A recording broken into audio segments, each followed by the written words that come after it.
Bismillahirrahmanirrahim. Assalamualaikum warahmatullahi wabarakatuh. Perkenalkan, nama saya Saiful Anang dengan NIM 22030500022. Saya dari Teknik Mesin UMP angkatan 2022.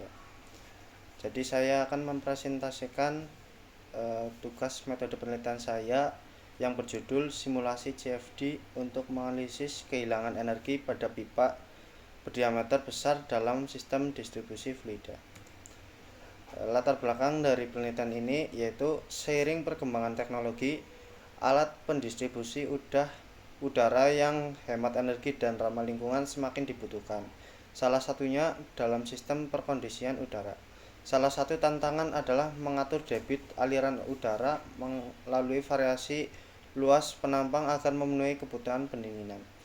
Kerugian energi pada sistem perpipaan terjadi akibat gesekan dinding, perubahan luas penampang, sambungan, katup, belokan, percabangan, serta pelebaran atau penyempitan pipa. Parameter yang diperlukan adalah diameter pipa dan debit aliran.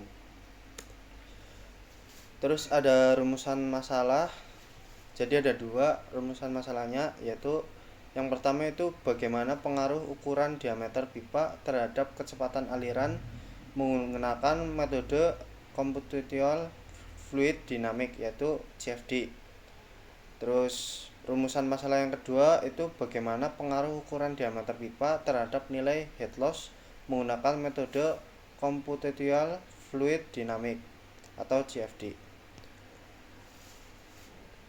Ada tujuan yang berhubungan dengan rumusan masalah, ada dua, yaitu yang pertama itu untuk menganalisis pengaruh ukuran diameter pipa terhadap kecepatan aliran menggunakan computational fluid dynamic.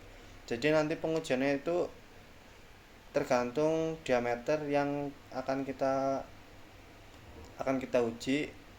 Jadi ada beberapa diameter dari pipa tersebut. Terus yang tujuan kedua itu menganalisis pengaruh ukuran diameter pipa terhadap nilai head loss menggunakan metode computational fluid dynamic atau CFD.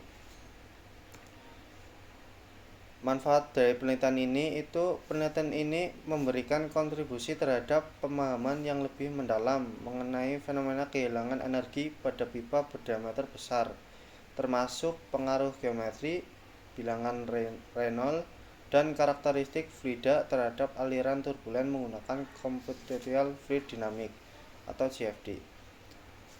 Terus yang kedua itu simulasi computational fluid dynamic membantu mengidentifikasi lokasi spesifik dalam sistem perpipaan di mana kehilangan energi paling signifikan terjadi, sehingga memungkinkan interval teknis yang lebih tepat sasaran. Jadi di sini ada penelitian terdahulu yang saya baca di artikel, ada dari Eswanto N. Sahputra 2017 bahwa nilai kerugian percabangan memberikan pengaruh terhadap kenaikan debit. Semakin kecil luas penampang, maka kerugiannya semakin besar. Terus ada artikel yang kedua atau jurnal, yaitu Sudirman and Harvest dari tahun 2022, yaitu hubungan antara diameter pipa dan head loss, yaitu semakin kecil diameter pipa semakin besar nilai head loss. Jadi nanti kita akan membuktikan apakah benar dari artikel tersebut. Alat bahan yang saya perlukan di sini untuk penelitian ini yaitu perangkat lunak. Nah, perangkat lunaknya dari saya itu menggunakan SolidWorks untuk simulasi CFD-nya. Perangkat kerasnya ada laptop. Laptop yang saya gunakan itu dari Asus Gaming 3 untuk desain SolidWorks tersebut. Alat dan bahannya yaitu yang pertama itu data teknis pipa. Jadi saya itu membutuhkan seperti diameter, ketebalan atau panjang dari pipa tersebut.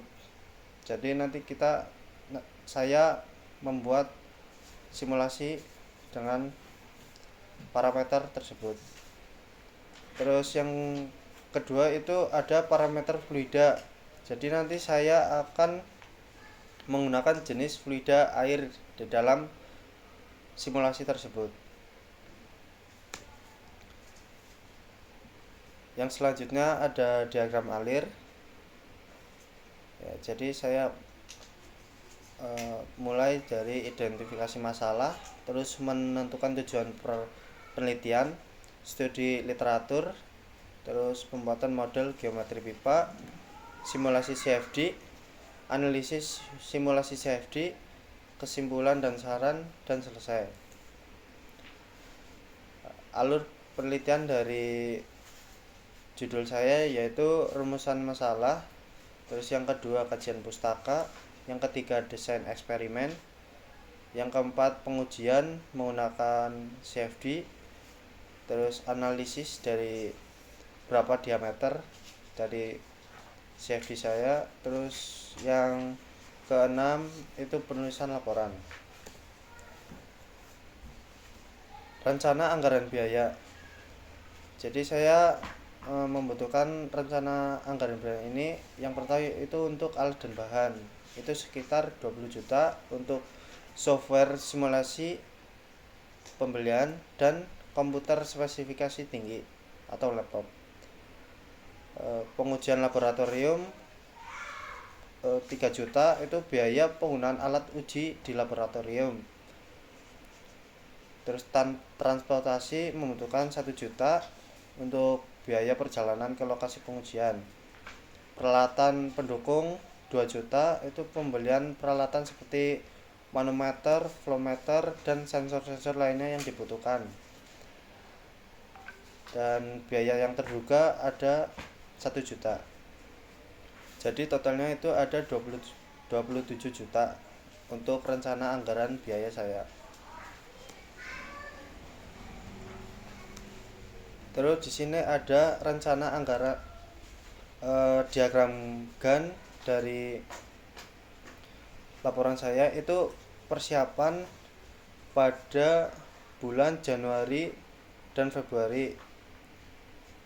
Terus yang kedua itu pengadaan alat dan bahan itu sekitar Maret, itu seperti pembelian software CFD dan komputer spesifikasi tinggi. Untuk pengujian laboratorium April sampai Mei.